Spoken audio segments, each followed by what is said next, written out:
First of all तो projectile motion is very different to अब तक के जो आप सारे मोशंस पढ़ रहे थे। ठीक है, हमने बॉल बाउंसिंग पढ़ लिया, हमने रॉक फॉलिंग इन एयर पढ़ लिया, हमने गाड़ी रोड पे चल रही है, हमने सब पढ़ लिया।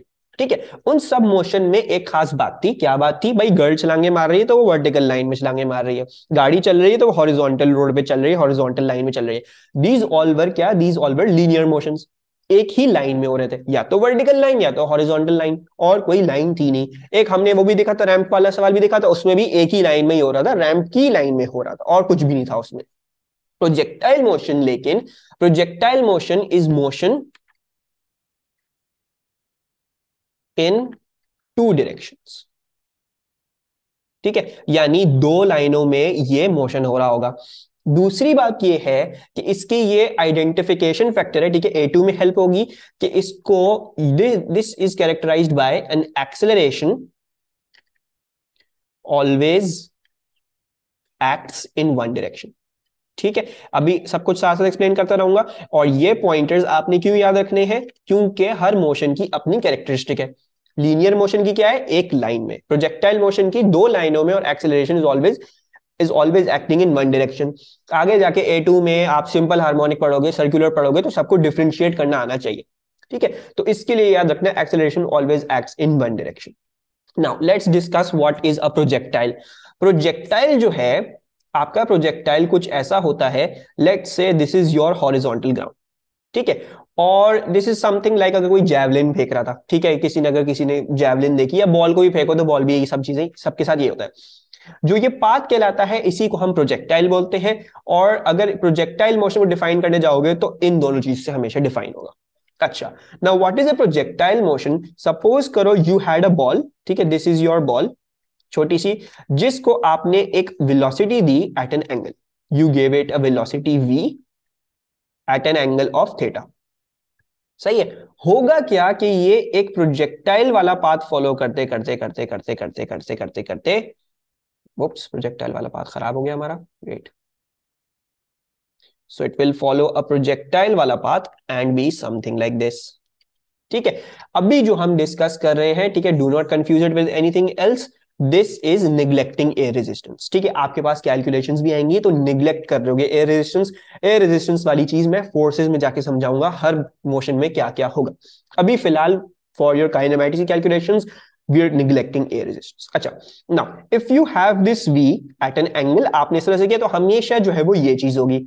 अब आई होप सबको नजर आ रहा हो, क्या नजर आ रहा हो, कि हॉरिजॉन्टली भी चल रहे हो, वर्टिकली भी ऊपर जाते हो और फिर नीचे आते हो। अगर सिर्फ वर्टिकली देख रहे होते तो you go up and then come back down, right?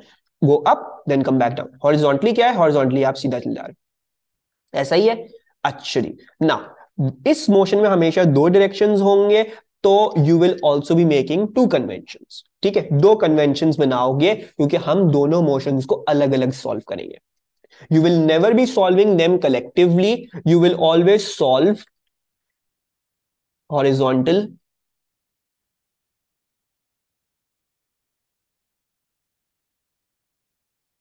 and vertical case scenarios, or solve horizontal vertical motion separately. ठीक है, अच्छा जी, ये एक हमारा फर्स्ट पॉइंटर आ गया। अब थोड़ी सी और इसकी डिटेल डिस्कशन में जाते हैं ना। You know this is v is acting at an angle of theta, तो v का एक हॉरिजॉन्टल कंपोनेंट आ गया। ठीक है, थोड़ा सा I draw this with red ताकि हमें नजर आए। v का एक हॉरिजॉन्टल कंपोनेंट आ गया, ये वाला कंपोनेंट क्या होगा? What would be the cos sine के टर्म्स का? वो मीड सेज v cos, बाकी सब क्या बोलेंगे?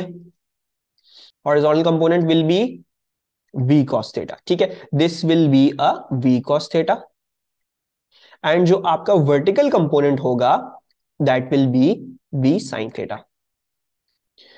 अच्छा जी, now the number one thing to remember in this is, क्या चीज भाई? देखो, जब एयर रेजिस्टेंस नहीं है तो horizontally there is no acceleration, horizontally कोई फोर्स नहीं लग रही होती है इन प्रोजेक्टाइल मोशन। ठीक है, जो अभी हमारे काइनेमैटिक्स में, जो हमारे एएस के कोर्स में बच गया है, वो ये है कि horizontally there is no force acting, so there is no acceleration. जब कोई एक्सेलरेशन नहीं है तो वेलोसिटी में भी कोई चेंज नहीं आएगा। तो ये जो v cos थीटा है, अब मैं इस v cos थीटा को यहां देखूं तो ये यहां पे भी v cos थीटा ही आएगा, इसका मैग्नीट्यूड चेंज नहीं होगा। मैं इसको यहां देखूं, ये यहां पे भी v cos थीटा ही आएगा। ठीक है, सो थोड़ा सा इधर करके बना रहा हूं ताकि हमारा वो पॉइंट बच जाए। सो ये इधर भी v cos थीटा ही आएगा। अगर बिल्कुल टॉप मोस्ट पॉइंट पे देखोगे तो टॉप मोस्ट पॉइंट पे भी ये v cos थीटा ही आएगा। This will never be different. And similarly for all other points, because there is no force acting horizontally, so it will always be a v cos theta.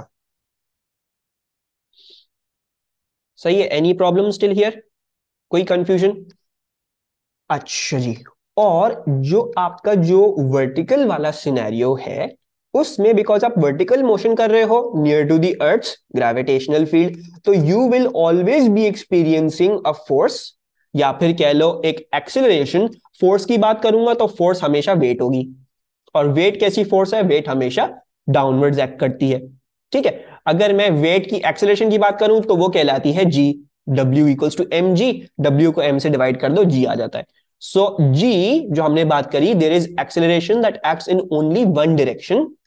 तो ये g जो vertically act कर रहा है ये हर जगह act करता है, और ये हर जगह एक ही तरीके से एक्ट करता है। आपको कभी g जो है वो किसी और डायरेक्शन में एक्ट होता हुआ नहीं मिलेगा।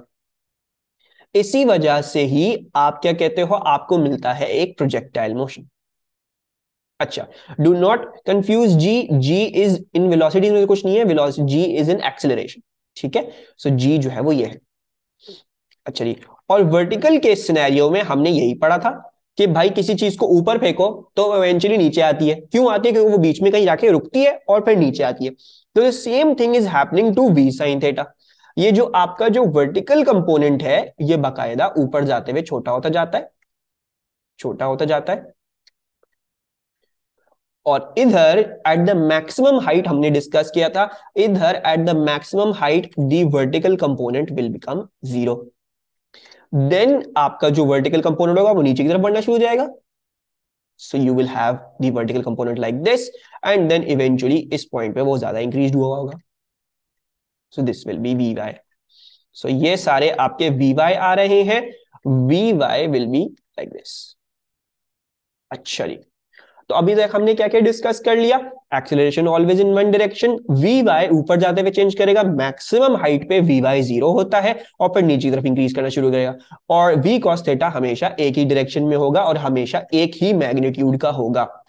यहां तक किसी को कोई प्रॉब्लम ऑनलाइन? अच्छा जी, नाउ कुछ पॉइंटर्स लिख रहा हूं, दिस इज ताकि जब आप ये स्लाइड रिवाइज कर रहे होगे ताकि ये पॉइंटर्स फौरन से दिमाग में क्लिक करें। इसके अलावा इन पॉइंटर्स के अलावा कुछ खास हमारे प्रोजेक्टाइल मोशन में है नहीं। ठीक है, सो हॉरिजॉन्टली हमने क्या डिस्कस किया? Horizontally no acceleration is acting.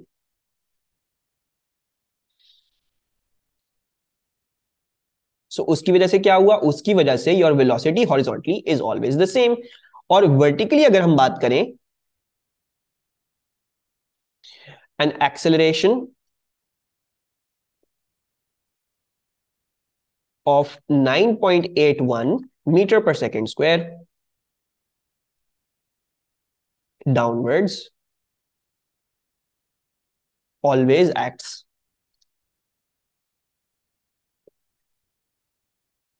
इसीलिए इस चीज को हम क्या बोलते हैं? इसको हम बोलते हैं प्रोजेक्टाइल मोशन, कि there is only one acceleration.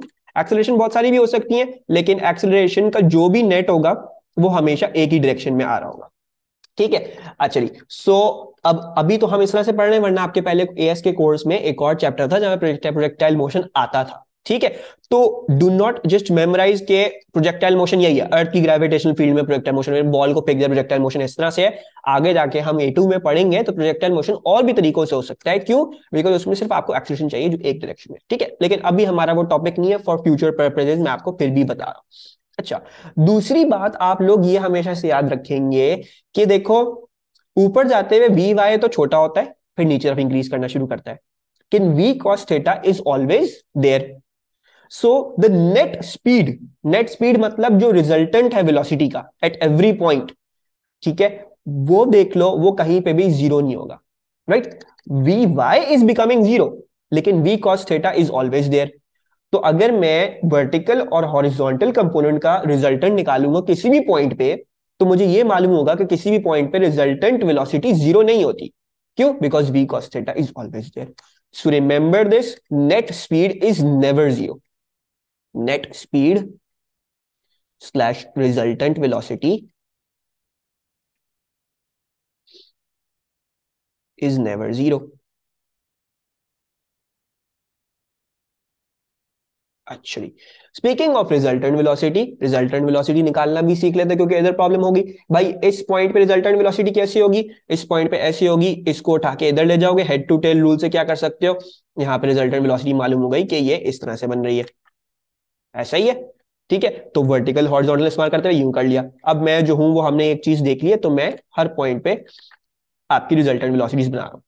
Resultant velocity same नहीं है, बिकॉज वी वाई हर वक्त डिक्रीज कर रहा है और फिर नीचे तरफ इंक्रीज कर रहा है। ठीक है, तो resultant velocity is never the same, but ये होगा कि ऐसा नहीं हो सकता है कि रिजल्टेंट वेलोसिटी जीरो हो जाएगी। इस पॉइंट पे देखोगे रिजल्टेंट वेलोसिटी कंप्लीटली हॉरिजॉन्टल हुई भी होगी, इस पॉइंट पे देखोगे थोड़ी सी इस तरह से आपकी रिजल्टेंट वेलोसिटी, राइट।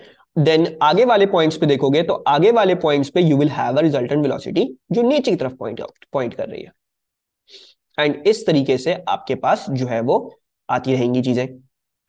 अच्छा, नेक्स्ट थिंग भाई, अगर रिजल्टेंट वेलोसिटी का एंगल चाहिए हो विद द हॉरिजॉन्टल, अगर आपको एंगल चाहिए हो विद द हॉरिजॉन्टल, हमने अभी देखा भाई, आप लगा लो tan थीटा वर्टिकल वाला अपॉन हॉरिजॉन्टल वाला, right. If you want the angle for the, क्या कहते हैं आपका ये, if you want the angle for this, so what will you do, tan theta लगा लो vertical component upon horizontal component, आपके पास एंगल आ जाएगा विद द हॉरिजॉन्टल। ठीक है, सो इस तरीके से you get this. Any problem still here? Okay, now last two pointers और सबसे इंपॉर्टेंट पॉइंटर्स, ठीक है।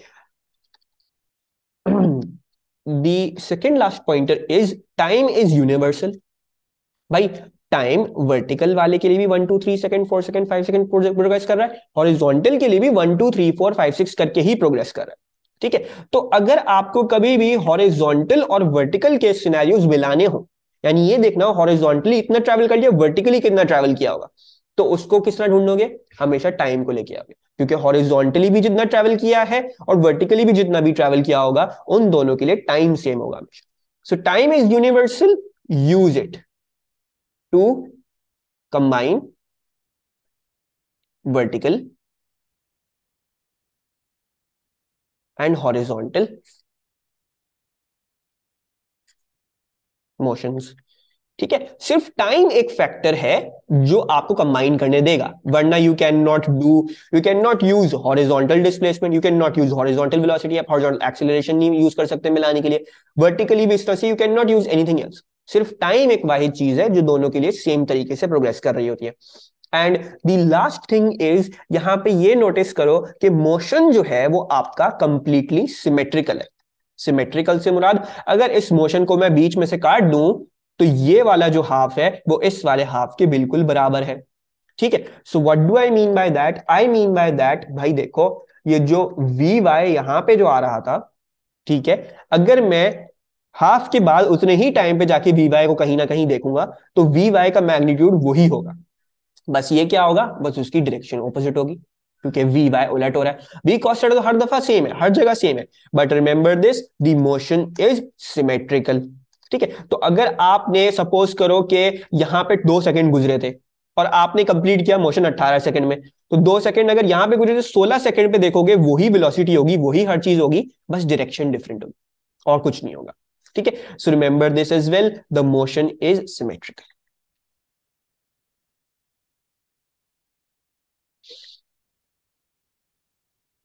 सिमेट्रिकल की स्पेलिंग क्या थी? सिमेट्रिकल। आई होप यही हो, बाद में करेक्शन कर लेंगे अगर कोई गलती हुई। ठीक है, any problem still here? Projectile motion in and of itself बस इतना है और कुछ भी नहीं है, there is no more thing to teach in projectile motion.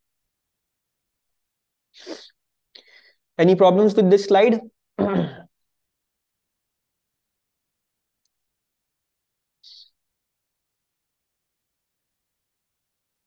No, okay. So अब चलते हैं and let's start doing some questions. छोटा सा एक पॉइंटर मैं इधर बस मार्क कर रहा हूं। अच्छा, चलिए मैं एक्सप्लेन करता हूं मैक्स हाइट। सिमेट्रिकल वाला पॉइंट अब्दुल्ला ये है कि अगर आपके पास ये पूरा प्रोजेक्टाइल मोशन हो रहा है, तो बीच से अगर इस प्रोजेक्टाइल मोशन को काट दोगे, ठीक है, तो क्या होगा कि ये वाला जो हाफ है वो इस वाले हाफ के बराबर आ रहा है, बिल्कुल एग्जैक्टली द सेम थिंग होगी। यानी what do I mean by this point, I mean के यार देखो, अगर अब्दुल्ला तुम्हारे पास यहां पे वर्टिकल कंपोनेंट आ रहा था वेलोसिटी का, लेट्स से 3 मीटर पर सेकेंड, ठीक है, यहां पे वर्टिकल कंपोनेंट ये था, जस्ट सपोज दिस, ठीक है ना, ये वी बाय 3 मीटर पर सेकेंड आ रहा है। तो उसी मतलब अगर ये 2 सेकंड पहले था सिमेट्री के पॉइंट से, तो 2 सेकंड बाद अगर सिमेट्री के पॉइंट के बाद देखोगे, तो 2 सेकंड बाद वी वाई वही होगा, यानी 3 मीटर पर सेकेंड ही होगा, बट डाउनवर्ड्स है, so maybe -3 according to your convention. ठीक है, बस इसका मतलब ये कि इट इज एग्जैक्टली सिमेट्रिकल। जो वेलोसिटी इस पॉइंट पे यहां पे मिल रही थी, वो आगे जाके भी उस पॉइंट पे वही मिलेगी। वर्टिकल की अगर बात कर रहा हूं, बस opposite direction. And for the resultant velocity वो तो वैसे भी सेम होगी, बस एंगल्स जो है वो डिफरेंट होंगे, और कुछ भी नहीं।